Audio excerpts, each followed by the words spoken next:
भाई फिर से पिंकी जी आ चुकी हैं मैदान में। अब सोनू जी का वीडियो रात में कल आया था तो पिंकी जी कैसे ना आती, पर आने से पहले पूरी स्क्रिप्टिंग करनी पड़ती है। कौन कौन से पॉइंट हैं, बारीकी से कई बार आपका वीडियो देखना पड़ता है। भले छोटा वीडियो था सोनू का, लेकिन पर देखना तो पड़ेगा ना, एक एक पॉइंट नोट करना पड़ेगा। तब जाके यहाँ पर फिर से एक पूरा सेटअप तैयार होगा और उस सेटअप के बाद फिर शुरू होगा रंगारंग कार्यक्रम। रंगारंग या रोने धोने वाला कार्यक्रम, सिंपैथी वाला कार्यक्रम। जी हाँ, सिंपैथी वाला कार्यक्रम शुरू हो गया है पिंकी जी का। वैसे इनका टाइटल है मुझे बख्श दो। ओ माय गॉड, वैसे आपको ना बहुत साल पहले किसी को बख्श देना चाहिए था आई थिंक, तो शायद उनकी जिंदगानी बच जाती। इनका कहना स्टार्टिंग में है कि हाँ लो मैं फिर आ गई हूँ, लेकिन मैं अपनी कोई सफाई देने नहीं आई हूँ। लेकिन मोहतरमा सिर्फ और सिर्फ सवाल खड़े कर रही हैं। रीज़न बताओ, कारण बताओ, नोटिस जारी कर रहे हैं। क्या क्या सवाल हैं, क्या क्या कारण है, बहुत ही स्मार्टनेस तरीके से इन्होंने पूछे हैं। पिंकी जी ने अपना इंट्रोडक्शन इस प्रकार से दिया है कि हाँ आ गई भगौड़ी औरत, और इतने सालों से तो आप मुझे गालियाँ देते आए हो, मैं बेचारी अबला नारी और भी आपकी गालियाँ सह लूँगी, अभी तक सहती ही रही हूँ। वैसे पिंकी जी इससे पहले आपने रोने धोने वाले एक्ट नहीं करे, उससे पहले तो आप गालियों का जिक्र भी नहीं करते थे, चाहे आपके मेकअप वाले वीडियो हों, चाहे कहीं घूमने वाले वीडियो हों, चाहे कुछ वाले वीडियो हों, पूजा पाठ वाले हों, तब तो आप इस प्रकार से रो धो के ये वाली एक्ट प्ले नहीं करती थी। और अभी आपने मतलब यार यूट्यूब का हो गया है। मैं बार बार कहती हूँ कि यूट्यूब को दिनों दिन गंदा बनाया जा रहा है। घर के लड़ाई झगड़े जो आपस में समझाने चाहिए, अब यहाँ दो सौतने ही हैं, दो सौतनों का वार चल रहा है यूट्यूब पे। भाई तुम कितना भी रो लो, मैं बोलूँगी ना, तुम्हारा कोई भी चीज़ जस्टिफाई नहीं लगेगा। वहीं पर अगर तुम सिंगल बीवी होती और वो सोनू दूसरी बीवी होती तो तुम जस्टिफाई कर पाती। तुम चाहे जितने अच्छे से परफॉर्मेंस दे लो, तुम चाहे जितने कारण पूछ लो। इन्होंने कुछ सवाल उठाए हैं सोनू जी के ऊपर, और हाँ धमकी भी दी है कि मैं ऐसा कर लूँगी, मैं वैसा कर लूँगी। यार सारे लोग धमकी यूट्यूब पे ही आके क्यों देते हैं कि मैं ऐसा कदम उठाने जा रही हूँ, इसके जिम्मेदारियाँ होंगे, फलाने होंगे, धमकाने होंगे। एक चीज़ बताओ, यूट्यूब पे आपने सब्सक्राइबर से पूछ के ये सब लव अफेयर चक्कर चलाया था?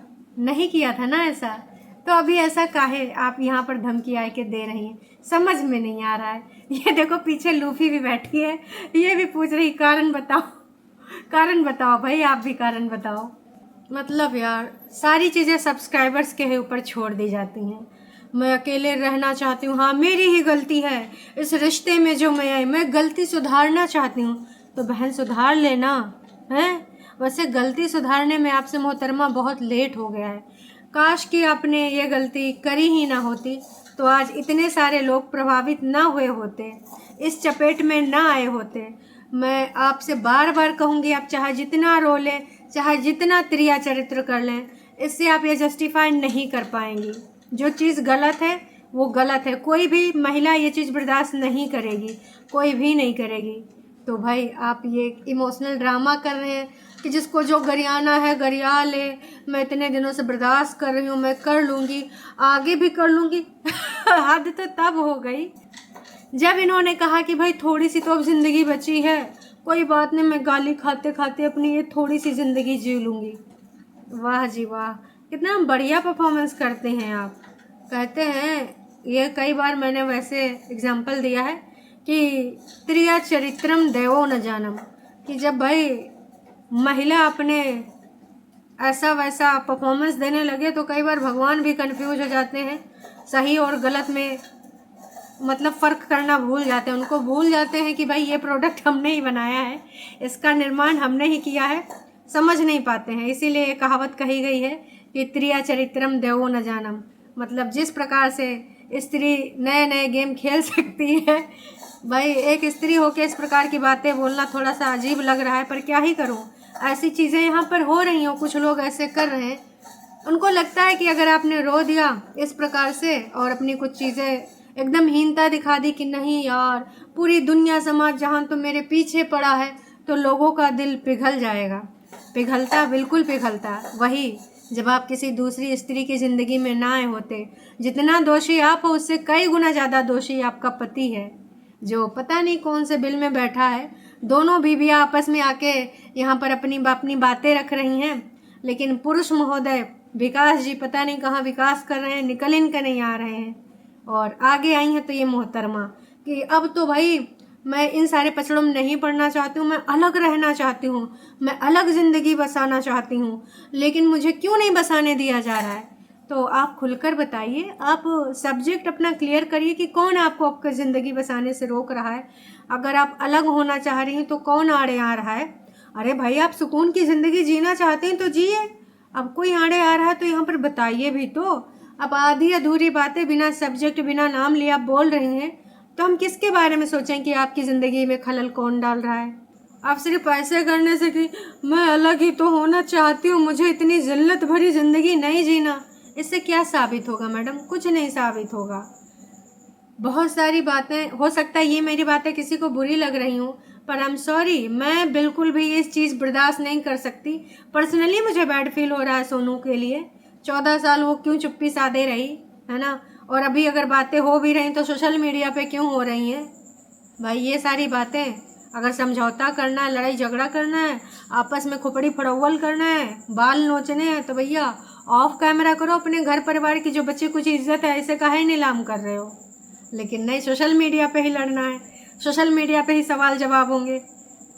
साथ में इनका ये कहना है कि अगर सोनू मतलब वही वो शब्द मैं नहीं बोलना चाह रही हूँ, आप समझ रहे हैं कि अगर ऐसा ऐसा करने गई थी तो भाई देखो मुझे पता ही नहीं था, और अगर मुझे पता होता तो मैं यहाँ पर नहीं होती, और अगर ये सारी चीज़ें हरकतें पता होती तो मैं यहाँ ज़िल्लत भरी ज़िंदगी ना जीती, अपने माँ बाप का घर छोड़ के ना आती। तो बहन ये तो तुम्हें बहुत पहले सोचना चाहिए था। एक शादीशुदा पुरुष की लाइफ में तुम एंट्री मारती हो और तुम्हें लगता है कि सब कुछ बहुत स्मूथ चलेगा, जैसे आप इकलौती सिंगल बीवी हो उनकी, है ना? यहाँ पर आप दूसरी बीवी बन के आए हो तो बिल्कुल आप ऐसे वाला तो बिल्कुल सोच ही नहीं सकते हो यही चलेगा आपकी लाइफ में। आप बिल्कुल, ये हो ही नहीं सकता आपकी लाइफ में, पॉसिबल ही नहीं है ये। इनका कहना है कि मैंने ये ज़िंदगी जीने के लिए मैंने ये सब करा था, अपने पेरेंट्स का घर छोड़ा था, इनके साथ शादी करी थी। तो बहन तुमने क्या इमेजिनेशन किया था कि हीरो हीरोइन जैसी लाइफस्टाइल होगी आपकी? नहीं हो सकती ना, क्योंकि यहाँ पर आपने सिलेक्शन ही गलत किया। सही सेलेक्ट करते, सही इंसान को सेलेक्ट करते तो शायद आपकी भी लाइफ दूसरों की तरह, यार हर किसी की लाइफ में समस्या होती है, किसी के पास कुछ दूसरी समस्या होती, किसी को पैसे की, किसी के करियर की, किसी के बच्चे की, किसी के हेल्थ की समस्या, मतलब किसी न किसी के पास समस्याएं होती हैं। लेकिन ये वाली समस्या कोई टॉलरेट नहीं कर सकता, दूसरी बीवी पॉसिबल ही नहीं है। फिर ये इतना आसमानी ख्वाब क्यों देख रही थी कि भाई मैं दूसरी बीवी बन के जा रही हूँ, सब एकदम स्मूथ चलेगा? कैसे चलेगा? पॉसिबल ही नहीं है। इनका ये भी कहना है कि अगर तुमको शादी के 4 साल बाद पता चला था कि भाई विकास जी ने शादी कर ली थी, तो उससे पहले तुमने रिपोर्ट क्यों करवाई थी? ऐसा क्या कारण था? भैया कारण बताओ, नोटिस जारी कर दिया। तो बहन अगर किसी बीवी को शक होगा कि मेरा पति इधर उधर कुछ कांड कर रहा है, तो हो सकता है उसने रिपोर्ट करा दिया हो। उसको पता ये थोड़ी था कि चक्कर चल रहा है या अफेयर इनका है, तो भैया जाए कि ये अपना जो है शादी वादी भी कर लेंगे, ये वजह हो सकती है। बाकी असली वजह तो भाई अब यूट्यूब पे दूसरा वीडियो सोनू का भी आएगा, क्योंकि तुम लोगों ने तो छान ही रखा है कि यही छान छनौवल करेंगे। जितना उसमें गंदी चीज़ें हैं, कूड़ा करकट है, वो छानोगी छन्नी लेके, फिर ऊपर जो अच्छा अच्छा मटेरियल बचेगा वो तुम दिखाओगी। कारण बताओ, नोटिस यहीं पे चलेगा, यहीं पे संसद लगी है, यहीं पे बहस छिड़ेगी। तो भैया चल रही है संसद में बहस। अब इनका ये कहना है कि भाई बताए पुलिस को क्यों किया था कंप्लेन, वजह क्या थी, क्यों किया था, रीज़न क्या था, कौन कौन शामिल था, ये सारी चीज़ें। मतलब यहाँ पर ये जताना चाह रही हैं कि सोनू बोल रही है झूठ, उसको सब कुछ बहुत पहले पता था, तभी से तो उसने पुलिस कंप्लेन करी थी। इनके कहने का तात्पर्य ये है। लेकिन इनको लग रहा है कि सारी बातें, वैसे ये चाहती तो नॉर्मल होके भी बातें कर सकती थी, लेकिन लगता है ना कि अगर आप रो रो के करोगे तो आपकी बात का वज़न बढ़ जाएगा, लोग आपको सच्चा समझने लगेंगे। तो आजकल ना लोग समझ गए हैं कि यूट्यूब पे रोना धोना, रोने वाले थंबनेल लगाना, तिरिया चरित्र करना आम बात हो गई है। अब लोग ना इस तरीके से आपको ट्रस्ट नहीं करेंगे, और आपको ट्रस्ट जीतने में बहुत मुश्किल होगी, क्योंकि आप वो हासिल कर ही नहीं सकते। विशेषकर एक खास वर्ग ही आपको सपोर्ट कर पाएगा, सारे लोग आपको सपोर्ट नहीं कर पाएंगे। और इनका कहना है कि जब तुम गई थी घर वर छोड़ के ना, तो 4 साल पहले, मतलब 4 साल के बीच में गई थी, 4 साल बाद नहीं गई थी, क्योंकि तुमको तो पता चला था 4 साल बाद। तो बीच में जो रीज़न था वो रीज़न बताओ। मतलब अभी भी इनका यही कहना है कि रीज़न मैं नहीं हूँ, मेरी वजह से तुम बीच में नहीं गई थी, वजह कुछ और है। और सोनू के ऊपर इल्ज़ाम आप सबको पता ही है कि लग चुका है कि वो किसी लड़के के चक्कर में भाग गई थी। यहाँ पर भी ये इनडायरेक्टली यही कहना चाह रही हैं कि भाई तुमको पुलिस थाने में रिपोर्ट करवाना पड़ा, घर छोड़ के माँ के पास जाना पड़ा, अपने जीवन के साथ तुम खिलवाड़ जाने के लिए चली गई हैं। लेकिन ये सारी चीज़ें 4 साल से पहले क्यों हुई, बाद में क्यों नहीं हुई? क्योंकि मेरे रिश्ते को तो तुमको ना 4 साल बाद पता चला। बस इन्होंने वर्ड्स पकड़ लिए हैं। कई बार होता है ना कि हमारे मुंह से ऊपर नीचे शब्द निकल जाते हैं, 3 साल 4 साल, तो इन्होंने वो चीज़ पकड़ ली, गिने हैं, काउंट करे हैं कि अच्छा 3 साल या 4 साल बाद ही गई थी अपनी माँ के पास, या उससे पहले कुछ महीना पहले। तो यहाँ पर ये पूरा मैथमेटिक्स चल रहा है। वाह रे वाह, क्या क्या, मतलब इसीलिए इतना टाइम लग गया। वरना सोनू का कल रात में वीडियो आया था तो इनका वीडियो अब तक दोपहर या सुबह आ जाता। ये सारा हिसाब किताब भिड़ाने में टाइम तो लगता है ना जी। हिसाब किताब मैडम भिड़ा रही थी। इतना ही नहीं, इन्होंने एक पॉइंट और रखा कि भाई ये दिन देखने के लिए ये सारी चीज़ें मेरे पापा जी इस दुनिया में नहीं रहे, मैं नहीं जा पाई, उनका मुंह तक नहीं देखा। तो क्या रोक रखा था किसी ने इनको? अब ये तो मुझे नहीं पता, आप लोगों को पता होगा तो बताइएगा कि ये अपने पापा के अंतिम समय में क्यों नहीं गई थी। आप अगर उनके पुराने सब्सक्राइबर्स हैं तो ज़रूर आपको पता होगा रीज़न क्या था। क्या किसी ने इनको घर में रोक रखा था या वजह कुछ और थी?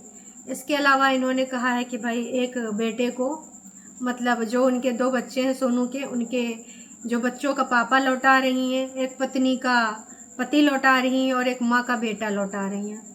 वाह रे वाह, कितना बढ़िया स्क्रिप्टिंग की गई है। मतलब भाई साहब, एकता कपूर का सीरियल फेल है इसके आगे। एकदम पॉइंट, डायलॉग डिलीवरी देखिए। फिर मुझे जीने दो, बस जीने दो, सब कुछ तो मैं लौटा रही हूँ, ले लो, बस मेरे बच्चे को बीच में मत लाना। इन्होंने टाइटल और ये जो भी बोला है ना कि मुझे बख्श दो, उसके नीचे कमेंट सेक्शन में कमेंट भी पिन किया है, गालियाँ देने का शौक़ है दे दो मुझे, मैं क्योंकि बेचारी अबला नारी हूँ, लेकिन मेरे बच्चों को बीच में मत लाना। और नीचे रोने वाली इमोजी बनाई है ढेर सारी। वाह रे वाह, क्या ज़माना आ गया। इतना ही नहीं, इन्होंने ये भी बताया कि इनकी सासू माँ ऑफ कैमरा इनके पास मिलने आई थी कि भाई बेटा तू समझदार है, ये सब मत कर, अच्छा नहीं लगता। और उसके बाद माता जी ने इनके साथ धोखा कर दिया। माता जी चली गई सोनू के साथ बैठ के, वहाँ पर उन्होंने बयानबाजी कर दी।